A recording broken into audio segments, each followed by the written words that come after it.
Hey guys, Ryan Bidoff here, blogging from paradise. I didn't know if I was going to talk about blogging or I would do a video on mindset, but I think I'll straight towards mindset with this one.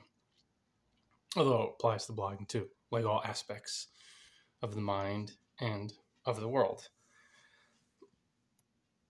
Guys, stop looking to the world for your answers. Stop searching. Stop trying to find the solutions to your problems in the world because it's impossible. You'll never find it because it's an illusion. So when you think you found an answer in an illusion, sooner than later, sometimes later, you'll eventually see that it was fool's gold. And then you'll search again in the illusion, and then it will vanish. And you're like, man, now I don't have the answer. Now I got to get another answer. Now I have to look for it again. And this will keep going on during the span of this quote-unquote worldly human experience until you realize that the answers are in your mind as far as your mindset, your state of mind. Once you change your state of mind, you have no more problems because no matter what happens in the world, you'll have peace and calm and trust and love. You'll be listening to your intuition. Call it the Holy Spirit, call it Jesus, call it your gut, call it whatever you want. But that's the reality. That's the answer. Love, fun, helping people, enjoying the ride, trusting, bliss, happiness, joy. Those states of mind are the answers to all your problems. If you look into the world, you're doomed because the world is an illusion that's entropic. It degrades, it dies. It's not real. Yet if you look for your answer in something that will change the next second or the next minute, you'll have to get another answer. Doesn't that make sense when you really think about it? Of course, you have to really think about it in your mind, and that involves mind training. Like, okay, this Ryan guy, what's he talking about, this Blogging Paradise guy in this video? Well, he's saying that, for example, let's get practical. Always helps to be really practical. You feel not enough. You feel like you're not enough. You feel like you don't have enough. You don't feel secure. And these are all only solely states of mind. So you set out on a crusade, a financial war to make more money, right? May have fallen prey to this. A lot of us have. So you begin making more money through a lot of hard work, egoic, of course. If it's hard, it's fear. And if it's fear, it's ego. It's illusory. And then you realize when you reach a certain level that making a lot of money didn't solve the problem in your mind of not feeling enough, feeling like you're not enough, feeling like you don't have enough, feeling like you're ignored, whatever. All these are states of mind. So the money only, even if there's a temporary salve where it looks like, okay, now I could buy a lot more stuff and I'll have security, and it might temporarily appear to be true, but since it's in the world and not in your mind, you'll quickly learn, as you've seen with yourself, as you've seen with a lot of people that turn money into a god, a false idol. Like everything in the world's a false idol because it's an illusion. It's not God. It's not pure love, constancy, eternal joy and care and all that good stuff that you cultivate in your state of mind with the Holy Spirit, with Jesus, intuition, God, whatever, whomever. It's really not a who, it's just eternal spirit. So you've seen this, I'm sure, with yourself and with a lot of people in the world. When folks make more money, there might be the temporary relief of, wow, now I've covered all my survival needs and I could buy some nice stuff and go on holiday, vacation. Some European readers influencing me here. But money's in the world. So then you'll see people, because they think the solution's in the money and they haven't faced the fears, the scarcity, the belief in poverty, the belief in not enough, I am not enough.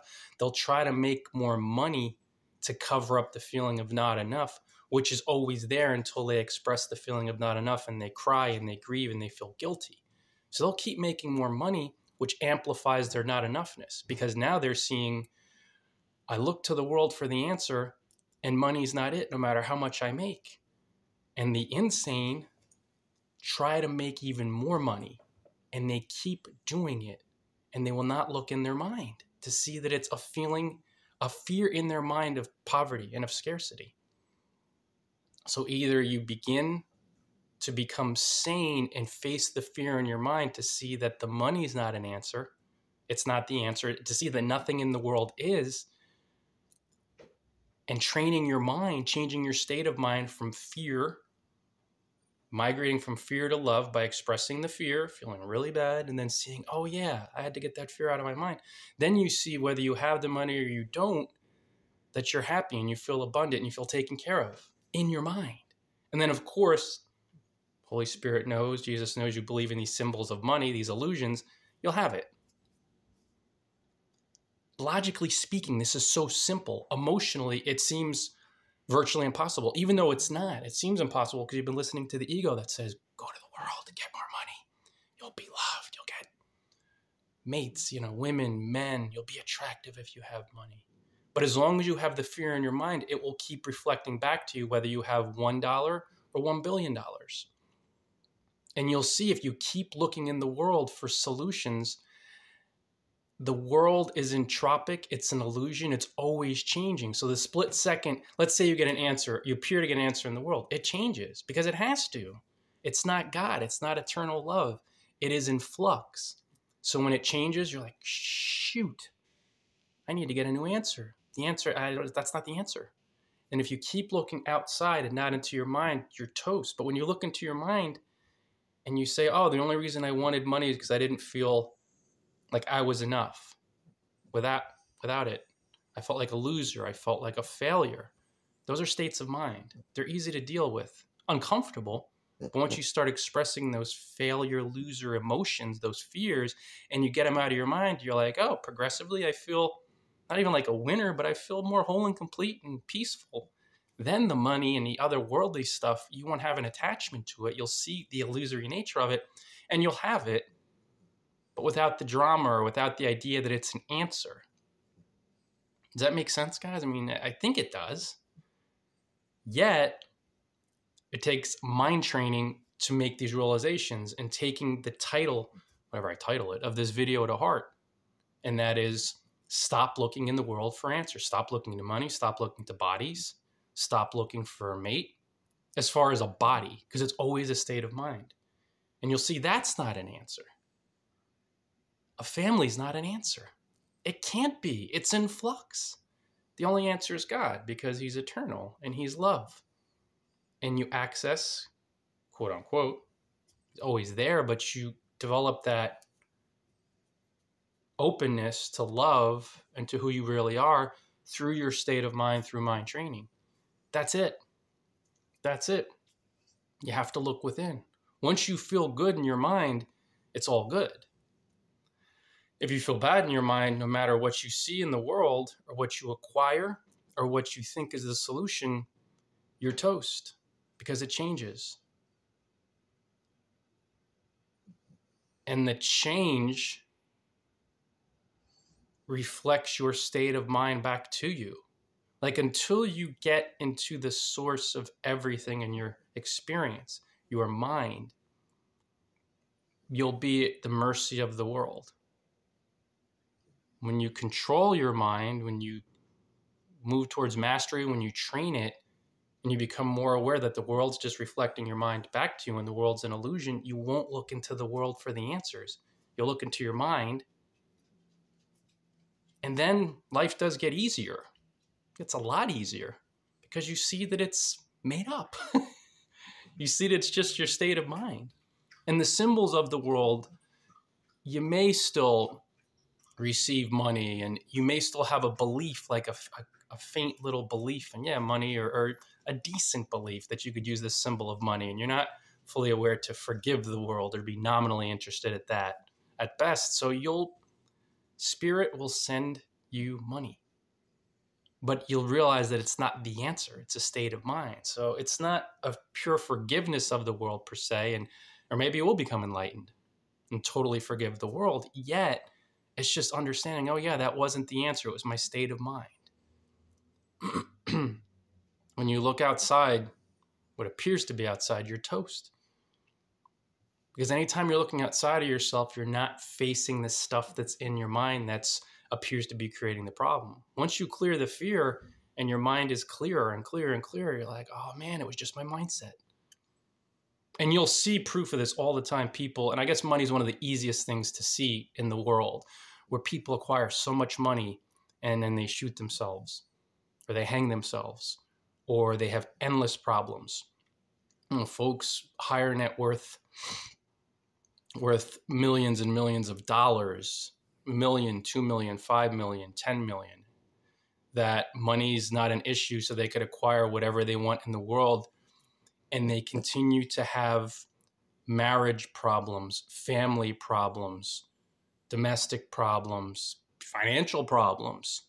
All those problems are the fear in their mind. They're obviously not the money, because if money was the solution, they wouldn't have the problems, right?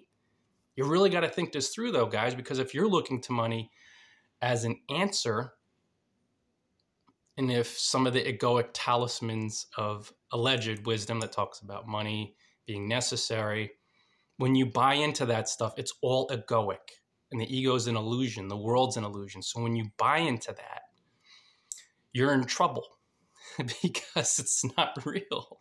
And you'll figure out the only reason you want more money is because you feel lacking in your mind. And until you address that lacking problem, whether you have 100 million, a billion, if you live super humbly and you have $200,000 and that could last you 50 years because you're just living in a developed nation where you spend 500 to 1,000 a month, it's just, it doesn't matter.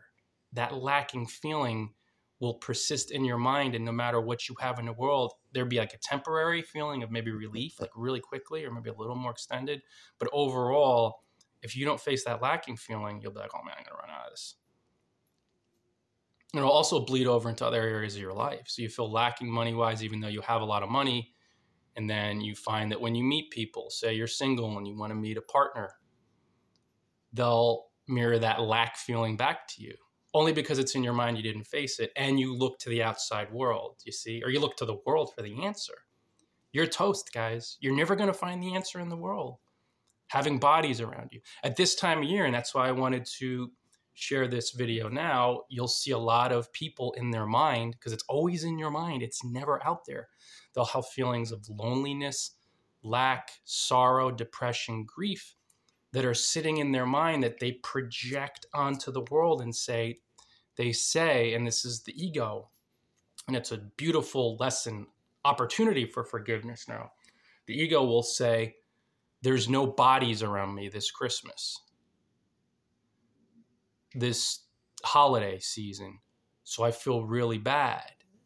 But it's not the lack of bodies, guys. It's the fear in your mind that you're saying, I'm afraid there's no bodies around me, so I don't feel loved. But as we're discussing in this video, the answer's never in the bodies. The answer's never in the world, because you'll notice that when you're around bodies, let's call that holiday time, holiday party, holiday festivities, you will eventually leave the bodies. The party ends, the holidays end, and then what usually happens is depression even sets in even when you have family, because it's like, oh, I miss them. And again, it's the ego saying, I'll get my solution. I'll get the answers to my grief, my guilt, my feelings of loneliness in my mind out there with other bodies. That's why in the Course, Jesus talks about the forgiving of the special relationships of the world, all the bodily stuff. And those other bodies are an illusion too. Everything in the world's an illusion, and those bodies change and those bodies die, AKA the spirit, the mind puts them aside. And then you see grief and guilt and you're like, oh crap, it's all a state of mind. Enlightened beings master their mind. They learn to not only never look to the world for their answers, they always look in their mind, but then they eventually see the world's an illusion. So then there's no more searching. They know there's only pure love and eternity and spirit. They know there's only spirit and that this world is made up. And as long as you invest in the world and you think that it's real, you're in trouble because you're going to suffer. Not because it's necessary, but because you stop looking to your mind. The deeper you get in your mind, you will realize a little bit at a time that the only reality, the only truth is that you're spirit. And when you start to accept that idea in your mind, you open up to it, spirit will help you out. It'll guide you along to share that idea with other alleged bodies. I'm like, oh yeah, we are just spirit. Oh yeah, Jesus was onto something. There are many paths to training your mind. There's meditation, there's Kriya Yoga, there's just endless paths to God, to training your mind, to seeing that the kingdom of heaven is within. One of the books that I share, symbols, because it's still an illusion as far as the symbol itself, is a book called A Course in Miracles. You could find it, buy it at acim.org, although I think it might be available online. But getting the text, the hardcover version, is really suggested. It's recommended to feel it, to look at it. There's something about it, even if it is a symbol. And it is the mind of Jesus, laid bare, that teaches you nothing real can be threatened and nothing unreal exists. Herein lies the peace of God. And as you begin to go through the lessons and unwind all the beliefs in the world and thinking that the answers are outside, you see the answer is peace of mind, love, God, spirit. Those are the only realities,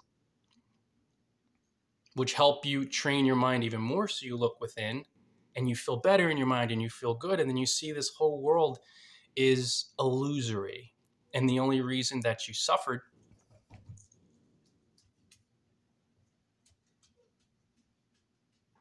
listen to dogs, was because you invested in the world. You were highly invested in the world. You looked to your answers in the world. Bodies, known as family. Bodies, known as friend. Whereas when you change your state of mind, that's when everything begins to pop. I don't care. You can come in. You can come in and talk with me if you want. You can come in here. I'm not doing a live video. This is just an upload. It's because live was kind of cutting in and out. So guys, that's it for this morning. Maybe I'll chat later. I'm feeling like a conduit a little bit more today to just get this stuff out there, to share it with you, get it out there. But guys, the world never, just pay attention, guys. You could look at massive wealth or even people with not as much wealth. And then too, look at the folks that were happy before they gained the wealth. They had the state of mind. So then when they received the money, it was not a big deal, and they just used it to bring more light into the world. They used that symbol, that illusory symbol. It's so different when you have the state of mind first, because it's reality. And you realize, oh, I'm only be happy if I have the state of mind. I feel whole and complete. And then if more comes in, or a partner or families, and you won't attach to them because you're like, I know they're not the answer. I've figured it out. And you don't have to be enlightened to start figuring this out. But the enlightened beings, the mystics, the masters, the Jesus Christ, Lord Buddha, Yogananda, all the Kriya Yogi masters, Sri Ramana Maharshi. I'm mentioning these names, guys, so you could look them up on Google. Sai Baba. Look them up and see how they live their lives, and they're, in essence, all saying the same exact thing. Everything is your state of mind, and you're just a mind, and this world's an illusion. And you'll see they did things with the body, raising the dead, as the world would call it, to show that it's not real. Other bodily stuff. Saw an enlightened being who didn't eat for 60 years, 68 years, something like that. But of course, he knew he was spirit, so does a spirit need to have a pastrami sandwich? He knew he was a thought in the mind of God. Does God need Cheetos or 3 balanced meals? Now, we believe in those things in our minds, so we'll obey the laws of nutrition until you start realizing, oh, wow, and it may come in this lifetime. You never know. Or you just don't have as much of the worldly belief in that law, the laws of the world, and you know that you're only under the laws of God, so you'll have a meal a day. Or you'll walk out and you'll change your mind about the cold. The wind chill's like 0 here. You'll walk out in shorts and a t-shirt, and in your mind, you've forgiven that, so you'll be calm and relaxed. And it's beautiful when you keep going more and more into your mind and seeing that's where the answer is, and then not being invested in the world and seeing I'm never going to get the answers out there. And then the worldly stuff will line up as long as you believe in it on some level. So that's that, guys. Until next time, you know what to do. Enjoy paradise, everybody.